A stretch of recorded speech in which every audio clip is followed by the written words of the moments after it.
पाठ तिसरा तोडणी हा एक पाठ आहे. दत्तात्रय विरकर 1965 मध्ये यांचा जन्म झालेला आहे. विविध वृत्तपत्रे आणि मासिके यातून कथा आणि कवितांचे लेखन त्यांनी केलेले आहे. वाटणी तोडणी या कथा प्रसिद्ध.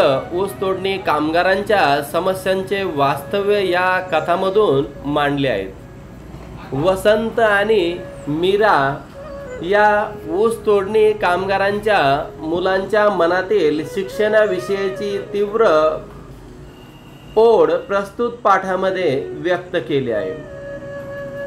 गाव सोडून गाडीत बसल्यानंतर सगळ्यांच्या डोळ्यासमोर फक्त ऊस दिसत होता. निघाल्यापासून गावाकडच्या विचारांचं सगळ्यांच्या मनामध्ये काहूर उठलं होतं.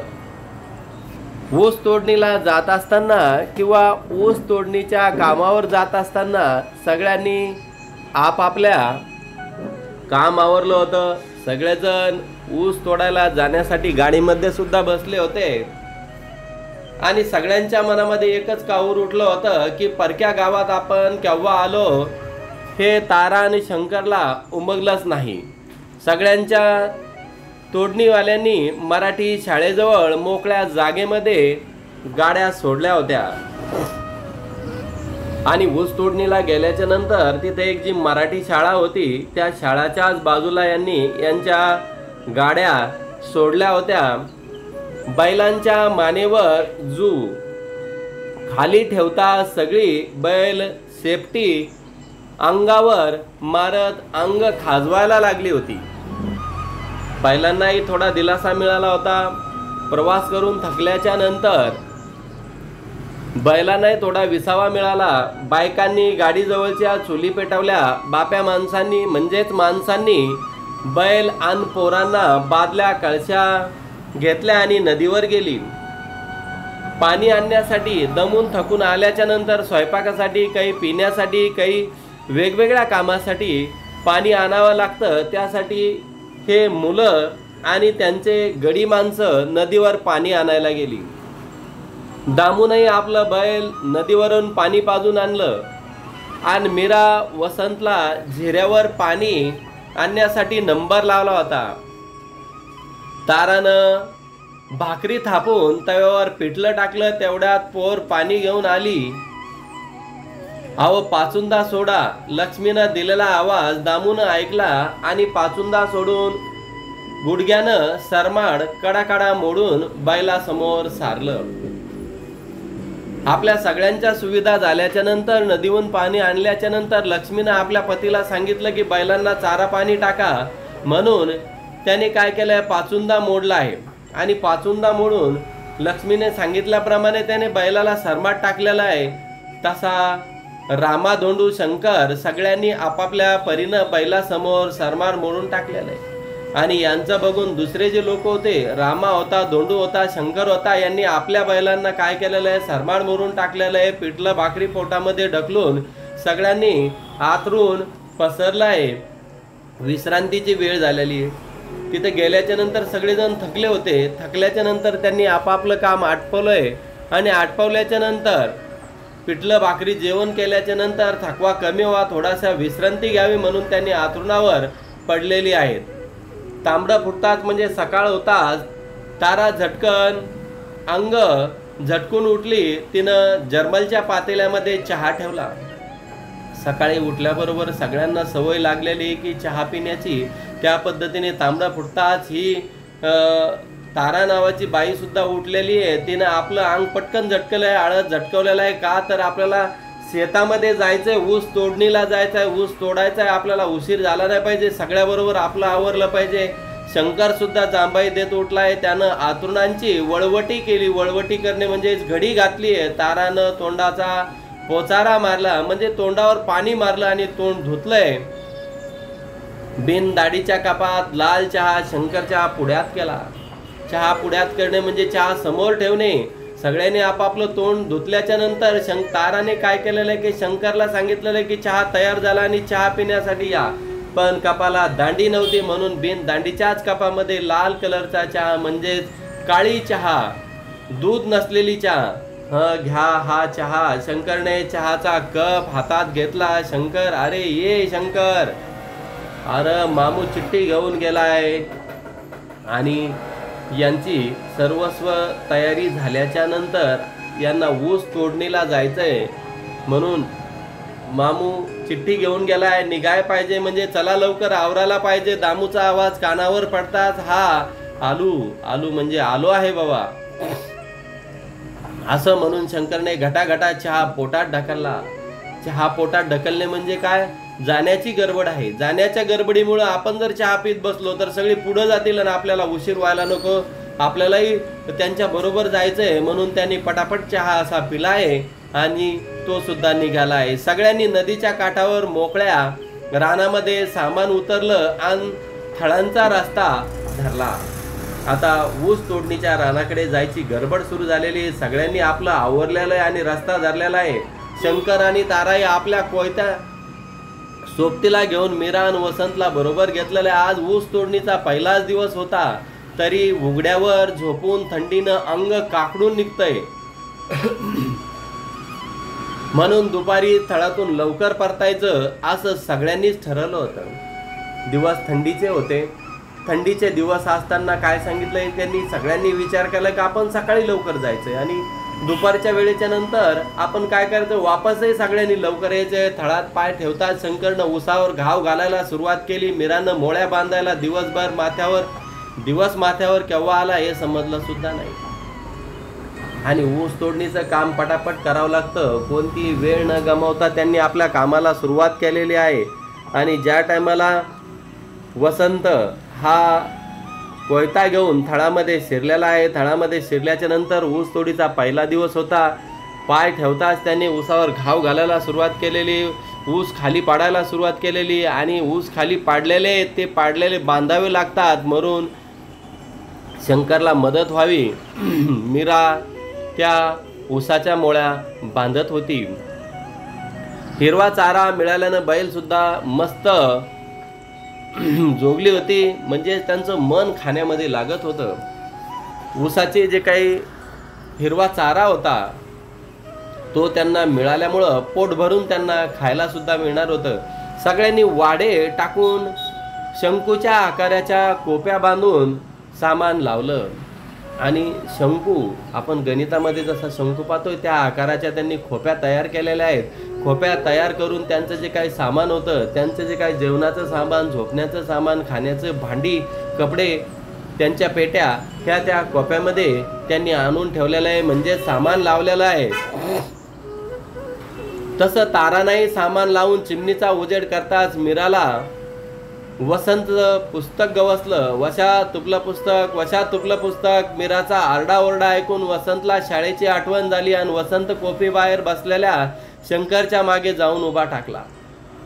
आणि जेव्हा वसंतचं पुस्तक सापडलेलं आहे मीराला देखील आनंद झालेला आहे. आणि मीरा ओरडत वशा तुझं पुस्तक मिळालं असं म्हणत जायला लागले. आणि शंकर हा जो वसंत आहे शंकरच्या मागे जाऊन उभा टाकलाय. त्यानं शंकरच्या खांद्यावर हात ठेवून विचारलं, दादा मला शाळेत कधी धाडणार? थळामध्ये जोशात काम करणाऱ्या वसंतनं शंकरला पाहिलंय. असल्या शाळा बिळा काय बी नाही बस.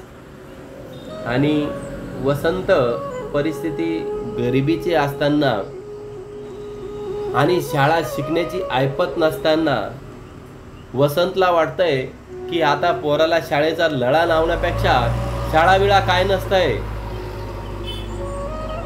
आता तुपली शाळा बघू नंतर खाऊन घे आणि झोप. तांबड्यात तोटीला जायचं आहे. तांबड्यात तोडीला जायचं आहे. तोडीला जाणे म्हणजे ऊस तोडीला जायचंय. जा झोप जा असं म्हणून गप्प केलं. शंकरच्या मागे उभा राहून खांद्यावर हात ठेवून विचारताना ऊसाच्या पाचटानं साळलेल्या अंगावरच्या खुणा पाहून वसंत हापकून गेला होता. हापकून जाणे म्हणजे आपले वडील आपल्यासाठी किती कष्ट करतायत. त्या ऊसाच्या पानाने वडिलाचं पूर्ण अंगावर जखमा झालेल्या त्या पाचट लागून अंगावरच्या जखमा ह्या त्याने हात फिरवताच त्याला जाणवत होत्या. आणि वसंत सुद्धा त्यामध्ये हापकून गेला होता. त्याच्या मनात शिक्षणाविषयी उलाढाल होत होती. शंकरच्या बोलण्यामध्ये वसंत उपाशी झोपी गेला तर मीराला फार वाईट वाटलं। आणि हा जो बाप लेकाचा संवाद होता, तर वसंत हा शिक्षणासाठी शंकरच्या मागे उभा राहून एक त्याच्या मनामध्ये इच्छा होती की आपले वडील आपल्याला शिक्षणासाठी पाठवतील। पण वसंतने ज्यावेळेस त्याच्या वडिलाच्या खांद्यावर हात ठेवल्याच्या नंतर वसंतलाही कळलं होतं की आपले वडील फार कष्ट करतात, आपल्यासाठी फार मेहनत घेतात। त्याला काही बोलता आलं नाही, पण मनातली जी काही घालमेल होती, उलाढाल होती, ती त्याला जाणवत होती। शिक्षणाबद्दल त्याला शिकावंसं वाटत होतं। त्या विचारापोटी विचार करताच करतात तो वसंत झोपी गेला आहे। कोपी बाहेर अंधूक उजेडामध्ये तारानं चूल चिलगावून तवा ठेवला होता। भाकरी थापण्याच्या आवाजाने वसंतला जाग आली। शंकरनं नदीवर जाऊन गुंडीभर तर मीरानं कळशीवर पाणी आणलं। शंकरने थळात जायची तयारी चालवली होती। मीरानं पाट्यावर मिरचीचं वाटण वाटलं। मिरचीचं वाटण म्हणजे ठेचा बनवणे। आणि अंधूक उजाड झाल्याच्या नंतर सगळ्या कामाला सुरुवात व्हावं लागती। आणि तारा जी आहे, वसंतची आई, हिनं काय करायला सुरुवात केलेली, आपल्या स्वयंपाकाला सुरुवात केलेली आहे। आणि भाकर थापण्याच्या आवाजाने वसंतला सुद्धा जाग आलेली आहे। तर वसंतची बहीण आहे मीरा, हिनं नदीवर जाऊन पाणी आणलंय, कळशीभर पाणी आणलंय। तर शंकरने सुद्धा गुंडीभर पाणी आणलेलं आहे आणि थळामध्ये जायची तयारी चालवली आहे। मीरानं पाट्यावर जे असन तर मिरची वाटून त्याची चटणी तयार केलेली आहे। मिरे अगं आवर लवकर, त्या वशाला उठीव म्हणजे वसंतला झोपीतून जागी कर। अरे आवरा लवकर, गाड्या निघाल्या। शंकरच्या आवाजानं ताराचं कालवण आला, म्हणजेच भाजीला फोडणी दिली। सगळ्यांच्या गाड्या वाटेला लागल्या। शंकरनंही आपली गाडी झोपली। तारा धुडक्यामध्ये कोयत्या म्हणजेच जे काही ऊस कापण्याचं शस्त्र आहे तर ते कोयता सुद्धा घेतला आहे तिच्या म्हणजे कपड्यामध्ये। तो गुंडाळा आहे, कपड्यामध्ये यामुळे गुंडाळाला की कोणाला त्याची इजा होऊ नये, दुखापत होऊ नये। भाकरीचं पेंडकं आणि कालवण घेऊन गाडीत बसली तशी मीराही परकर सावरत बसली आहे। वसंत खोपी मागं खुटून बसला होता। तारानं वसंतपाशी जाऊन समजावून काढून त्याला गाडीत बसवलं आणि गाडी फुपाट्याच्या रस्त्यानं वाटेला लागलेली आहे। आपल्या परिस्थितीवर, आपल्या परिवाराचा जो काही सांभाळ असन तर तो कसा करायचा हे आईवडिलांना सांगावं लागत नव्हतं। आपली पोट भरण्याची जी काही व्यथा आहे ते ह्या पाठातून व्यक्त करण्याचे ते प्रयत्न करीत आहे। पण वसंतला जी काही शिक्षणाबद्दलची आवड होती ती आवड वसंतच्या मनामधून निघत नव्हती। म्हणून वसंत त्या खोपीच्या बाहेर म्हणजे पाठीमागून लपून बसला होता। आता गाडी फुफाट्याच्या वाटेने लागलेले शंकर आणि तारा उसावर घाव घालण्याच्या तयारीला लागलेला आहे।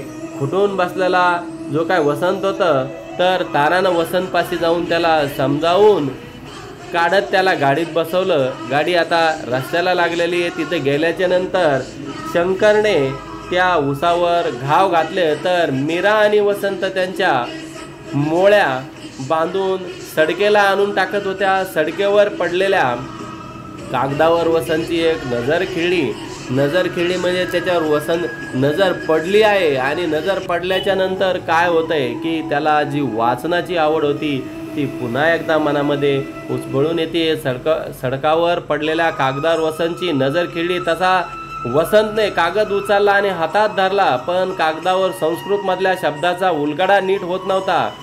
रस्त्याच्या कडेला सापडलेल्या कागदाचे शब्द वसंतने आईला वाचायला लावताच, बोरा मला तरी कुठे वाचता येतंय, आपली शाळा तर दुसरीच झाली आहे। कारण परिस्थिती गरिबीची असल्यामुळं परिस्थितीवर मात करण्यासाठी आईचं शिक्षण देखील अधुरं झालेलं आहे। मुलाने ज्यावेळेस वसंतने आईला विचारलं, आई या कागदावरचं तुला काही वाचता येईल का? त्यावेळेस आईने सांगितलं की बाळा माझी शाळा तर दुसरीपर्यंतच झालेलं आहे, मला कसलं वाचता येतंय? असं आई म्हणाली। कागदावरच्या शब्दाचा मीराकडून नीट उलगडा होईल असं वसंतला खात्री होती, कारण मीराचंही शिक्षण कसं बसं 8वी पर्यंत झालं होतं आणि तो धावतच आपल्या बहिणीकडे गेलेला आहे। ताई मला सडकेवर एक कागद गवसलाय म्हणजे सापडलाय, त्या कागदावर जे लिहिलेलं आहे ते तू मला वाचून दाखवशील का? उत्कटतेने मीराकडे तो बघत होता. ही वळ वय, ही तर संस्कृत मधले वाक्य आहे. तमसोमा ज्योतिर्मय असा याचा अर्थ होतोय, लिहिलंय. मीरा म्हणाली, म्हणजे काय ग ताई? वसंतने विचारलं. तमसोमा म्हणजे ज्योती निर्गमय, म्हणजे अंधाराकडून उजाडाकडे जाणे, हा त्याचा असा अर्थ मीराने वसंतला सांगायला सुरुवात केलेलं आहे. मीरानं सांगून टाकलं. म्हणजे ग ताई? पुन्हा वसंतनं तिला विचारलंय. आता तुला कसं सांगू बघ. हे बघ वसंत, तुला संस्कृत मधला वाक्य वाचता आलं नाही म्हणजे अंधार आहे, आणि पुढल्या वर्गात जाऊन शिकलास तर तुझ्या जीवनामध्ये उजाड आहे. मीराचं बोलणं पुरं व्हायच्या आतच तर काय होईल? वसंतने विचारलं. तर वाचता येईल म्हणजे उजाड, म्हणजे अंधारातून प्रकाशाकडे जाईल. मीराने वसंतला सांगितलेलं आहे की बाळा, तुला वाचता येत नाही म्हणजे तू अंधारामध्ये आहेस, आणि ज्यावेळेस तुला लिहिता वाचता येईल तर तू प्रकाशाकडे मार्गक्रत करत आहेस, असं म्हणता येईल. मीरा माघारी फिरली आहे, आणि मीरा माघारी फिरल्याच्या नंतर तितक्यामध्ये वसंतने मीराचा हात धरला.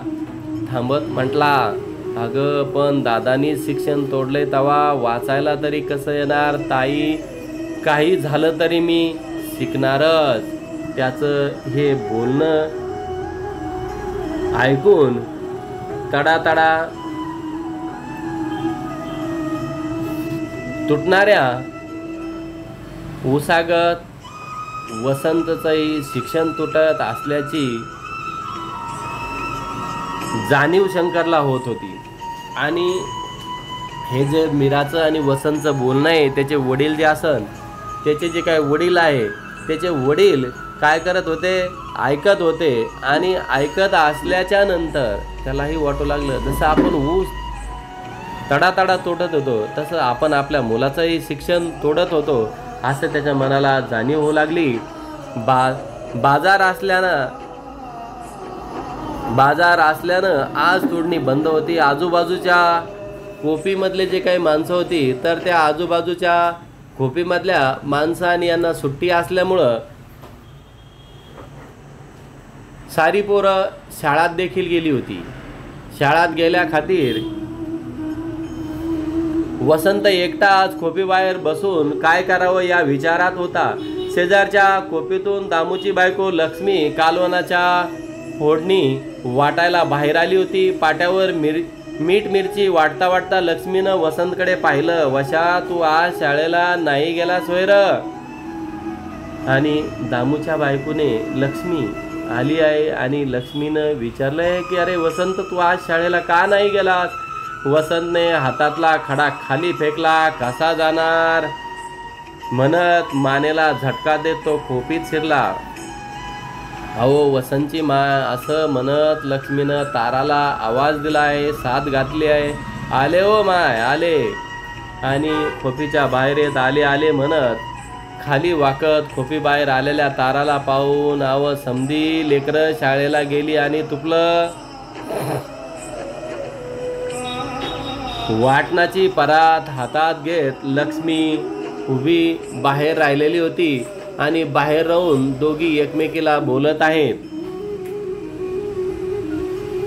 बाजार घेऊन आलेला दामू आणि शंकरकडे लक्ष्मीची नजर जाताच शंकरकडे हात दाखवून, हे बघा, यांनी विचारा की शाळाला गेला नाही म्हणून लक्ष्मीकडे पाहत तारा उत्तरली. लक्ष्मीने शंकरकडे नजर लावून, का हो भाऊजी, आपल्या समध्यांची पोरं शाळेला जात्यात, मग याला कशापायी घरी ठेवलंय? आणि लक्ष्मीने सुद्धा शंकरला विचारलेलं आहे की आपल्या सगळ्या मुलांना जाण्यासाठी, शाळेत जाण्यासाठी सुविधा आहे, मग सुविधा आहे तर तुम्ही तुमच्या मुलाला का शाळेत जाऊ देत नाही? शाळेत गेले तर त्याला 2 अक्षरं येतील हे त्यांना देखील माहीत होती. त्यांच्यासारखी परेशानी होणार नाही हे त्यांना समजत होतं. परंतु काही परिस्थिती आणि काही अडचणीपोटी त्यांना शाळेत जाता येत नव्हतं, शाळेत शिकता येत नव्हतं, म्हणून त्यांनीच त्याचं शिक्षण थांबवलं होतं. शिकवायचंय तर हाय शिकू द्या, मोठा झाला की कामच करणार आहे. आणि बोलता बोलता ते सुद्धा चर्चामध्ये सांगला की आता शिक्षणाचं वय तर शिकू द्या, ज्यावेळेस तो मोठा होईल त्यावेळेस त्याला कामच करायचं आहे. होय, म्या बी तेच म्हणती. आणि वसंतची आई सुद्धा साथ देत म्हणत होती की मलाही तसंच वाटतंय की आज त्याचं शिक्षणाचं वय आहे तर त्याला शिकू द्या. हिचं बी शिक्षण अर्धच राहिलंय. मीराच्या डोक्यावरून हात फिरवत तारानं लक्ष्मीच्या बोलण्याला साथ दिली. आणि काय झालेलं आहे की त्यांनी सांगितलेलं आहे की शिक्षण हे कसं असायला पाहिजे. तर त्या लक्ष्मीच्या बोलण्यामध्ये साथ देत ताराने स्वतःच्या शिक्षणाची आबाळ झाल्याचं म्हणत मीराच्या शिक्षणाची स्तुती केली. आणि शंकरला म्हणाली, अव मी लक्ष्मी माय काय म्हणतीये ते तर बघा, वशाला शाळेला घाला म्हणतीये. थोडंसं पैकं कमी मिळेल पण तो आपल्यासारखा अडाणी तर नाही ना राहणार. आणि आपल्या आईची जी काही उत्सुकता आहे, अच्छा उत्सुकता जी असन तर त्या उत्सुकतेला नाही म्हणता येणार. त्यांनी सांगितलं की आपल्या परिस्थितीवर, आपल्या गरिबीवर मात करत असताना आपण मुलांचं शिक्षण तोडणं हे योग्य नसून आपण कसा तरी ऊस तोडणीचा जो काही पैसा येतोय आणि मिळालेले शिक्षण घेतोय यावर कसं बसं आपलं जीवन चालवण्याचा प्रयत्न करू. शंकर म्हणाला, लक्ष्मी वहिनी समद खरं आहे, पण हातातली बाजाराची थैली ताराकडे देत शंकरने मान फिरवली. आता पण बिन काय बी सांगू नकोस आणि तुझ्या मुलाला शाळेत पाठवण्याचा प्रयत्न कर. आणि ताराकडे बघत पण बिन काय नगस, उद्यापासून त्यांनी शाळेला धाड. सगळ्यांचं बोलणं ऐकल्यानं दामूनं तोंड उघडलं आणि तो खोपी बाहेर आलाय. चालेल, सगळं बोलणं आपल्याविषयी असल्याने वसंतला उभारी आली आणि तो खोपीच्या बाहेर येऊन उभा राहिलाय. उभा राहिल्याच्या नंतर त्याच्यासुद्धा लक्षात आलेलं आहे की समध्यानीच म्हणतंय तर मी कशाला नाही म्हणू. आणि तो सुद्धा तयार झालाय. वसंतचे वडील सुद्धा तयार झालेले आहे आणि त्याला आता शाळेत पाठवण्याची तयारी सुद्धा झालेली आहे. पुढला विचार करा. तारा म्हणाली वसंतकडे पाहत, ये रे पोरा म्हणून त्याला जवळ घेत तारानं वसंतला कुरवाळलं. आणि समधी, आता तुम्ही समधी म्हणताय तर मी कशाला नाही म्हणू, मी कशाला आडवा येऊ. वसंत ये पोरा, आता तू उद्यापासून शाळेला जायचं बरं का. आणि सगळ्यांच्या म्हणण्यानुसार वसंतच्या वडिलाला देखील शंकरलाही उभारी आली आणि तो सुद्धा म्हणाला आहे की बाळा, आता उद्यापासून तू शाळेला जाणार. माझी परिस्थिती कशीही जरी झाली तरी मी तुला शाळेला पाठवणार आणि शिक्षणसुद्धा देणार.